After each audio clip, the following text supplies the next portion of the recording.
U.S. President Joe Biden knows his bid for a second term could be determined here, at the Texas border with Mexico, the backdrop for Thursday's dueling photo ops. It's time, he says, to act. So instead of playing politics with the issue, why don't we just get together and get it done? Let's remember who the heck we work for. We work for the American people, not the Democratic Party, the Republican Party. We work for the American people. And let's remember who we are. We're the United States of America. No, I mean this. Think about this. There's nothing beyond our capacity. Nothing when we work together.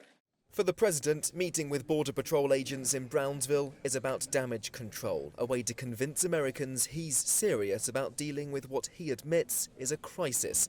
The broken border, polls suggest, is viewed as the #1 problem facing America and this administration's biggest failure. More than 6.3 million migrants have been detained crossing into the US illegally during Biden's presidency, a higher number than under his predecessors.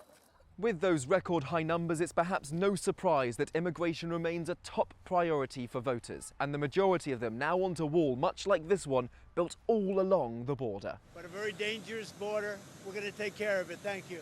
That view helped propel Donald Trump to the presidency in 2016 and is at the centre of his campaign as he vies for the Oval Office again. Hundreds of kilometres away in Eagle Pass, another Texan border town, he took aim at Joe Biden. This is a Biden invasion over the past 3 years. I call him Crooked Joe because he's crooked. He's a terrible president, the worst president our country's ever had.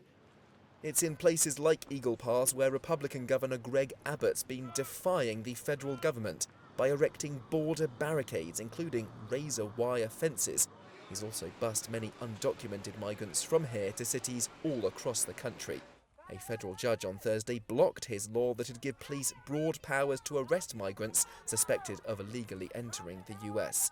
President Biden calls the state's treatment of migrants dehumanizing, though the White House is hinting at tougher executive measures to curb migration, which would make it harder for people to apply for asylum and would hasten the deportation process.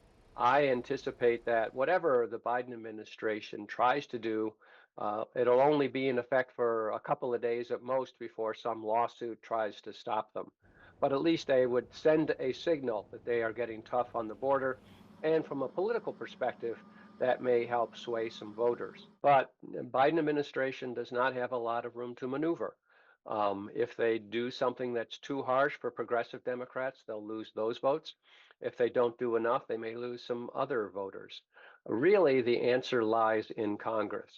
Yet, lawmakers in the nation's capital can't reach a bipartisan consensus. A bill that includes more funding for border security collapsed after it was criticized by Donald Trump, who holds major sway over the Republican Party. This is a political duel being fought with livelihoods and the fate of migrants at stake. Millions of them seeking the American dream, stranded, barred at the border as part of a battle at the ballot box. Benji Hyer, CGTN, Brownsville, Texas.